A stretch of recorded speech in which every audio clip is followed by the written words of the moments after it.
आदरणीय सभापति जी, भारत की विकास यात्रा में नारी शक्ति के योगदान को कोई नकार नहीं सकता है, लेकिन उनको अगर अवसर मिले और वो नीति निर्धारण का हिस्सा बने तो देश की प्रगति में और गति आ सकती है। और इस बात को ध्यान में रखते हुए हमने ही और इस सदन का पहला निर्णय हुआ, हम देशवासी गर्व कर सकते हैं, सदन इस बात के लिए याद रखा जाएगा, ये नया सदन सिर्फ उसके रूप रंग के लिए नहीं, ये नया सदन का पहला निर्णय था नारी शक्ति वंदन। इस नए सदन को हम किसी और तरीके से भी कर सकते थे, हम हमारी वाहवाही के लिए भी उपयोग कर सकते थे, पहले भी होता था, लेकिन हमने तो मातृशक्ति की वाहवाही के लिए इस सदन का आरंभ किया था और मातृशक्ति के आशीर्वाद से ये सदन अपना कार्य आरंभ किया है। आदरणीय सभापति जी, हम जानते हैं, इतिहास की तरफ अब थोड़ी नजर करें।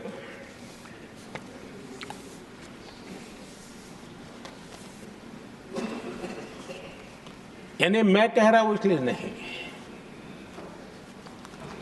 बाबा साहब आंबेडकर के साथ कांग्रेस को कितनी नफरत रही थी, उनके प्रति कितना गुस्सा था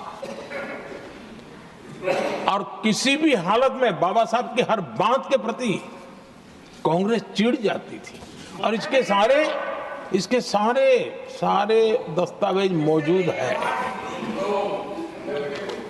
और इस गुस्से को दो बार बाबा साहब को चुनाव में पराजित करने के लिए क्या कुछ नहीं किया गया।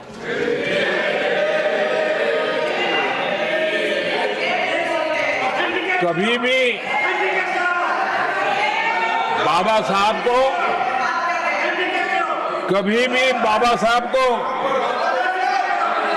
भारत रत्न के योग्य नहीं समझा गया।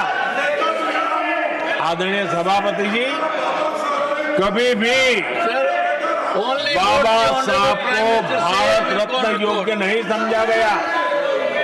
इतना ही नहीं, आदरणीय सभापति जी, इस देश के लोगों ने बाबा साहब की भावना का आदर किया, सर्व समाज ने आदर किया और तब आज मजबूरन कांग्रेस को जय भीम बोलना पड़ रहा है, उनका मुंह सूख जाता है।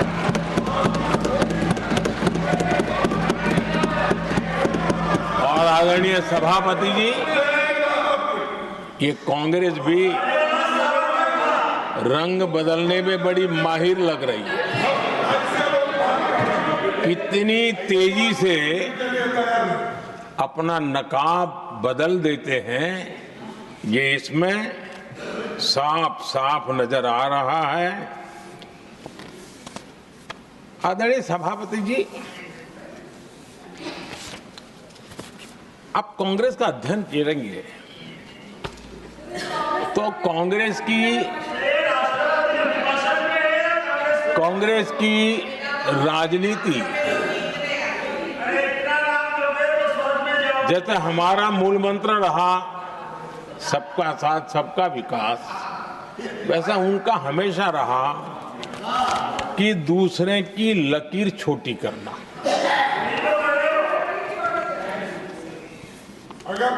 और इसके कारण उन्होंने सरकारों को अस्थिर किया। किसी भी राजनीतिक दल की सरकार कहीं बनी तो उसको अस्थिर कर दिया, क्योंकि लकीर छोटी करो दूसरे की, इसी काम में वो लगे रहे। और ये जो उन्होंने रास्ता चुना है ना, औरों की लकीर छोटी करने का, लोकसभा के बाद भी जो उनके साथ थे वो भी भाग रहे हैं, तो उनको पता चला गया ये तो हमें भी मार डालेंगे।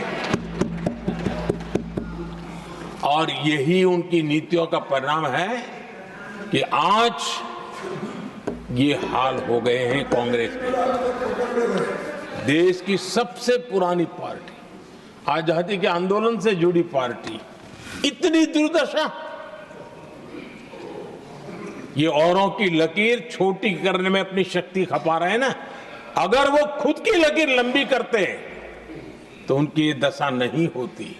और मैं बिना मांगे एडवाइस दे रहा हूं, आप अपनी लकीर लंबी करने में मेहनत कीजिए, सोचिए, तो कभी न कभी देश आपको भी ये 10 मीटर दूर यहां आने का अवसर देगी।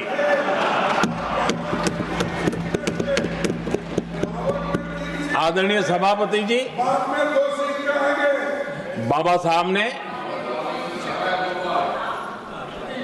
एससी एसटी समुदाय की बुनियादी चुनौतियों को बहुत बारीकी से समझा था, बहुत गहराई से समझा था, और खुद भुक्तभोगी थे, इसलिए एक दर्द भी था, पीड़ा भी थी, और समाज का कल्याण करने की का एक जज्बा भी था। और बाबा साहब ने एससी एसटी समुदाय के आर्थिक उन्नति के लिए एक स्पष्ट रोडमैप देश के सामने प्रस्तुत किया था। उनकी बातों में प्रस्तुत होता था। और बाबा साहब ने एक बहुत महत्वपूर्ण बात कही थी, मैं उनका कोट पढ़ना चाहता हूं। बाबा साहब ने कहा था, भारत एक कृषि प्रधान देश है, लेकिन दलितों के लिए ये आजीविका का मुख्य साधन बन ही नहीं सकता। ये बाबा साहब ने कहा था। उन्होंने आगे कहा था, और इसके कई कारण हैं। पहला, भूमि खरीदना उनके सामर्थ्य से बाहर है। दूसरा, अगर उनके पास धन भी हो तो भी उनके लिए भूमि खरीदने का कोई अवसर नहीं है।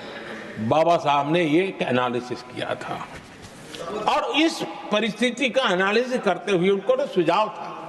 उन्होंने आग्रह किया था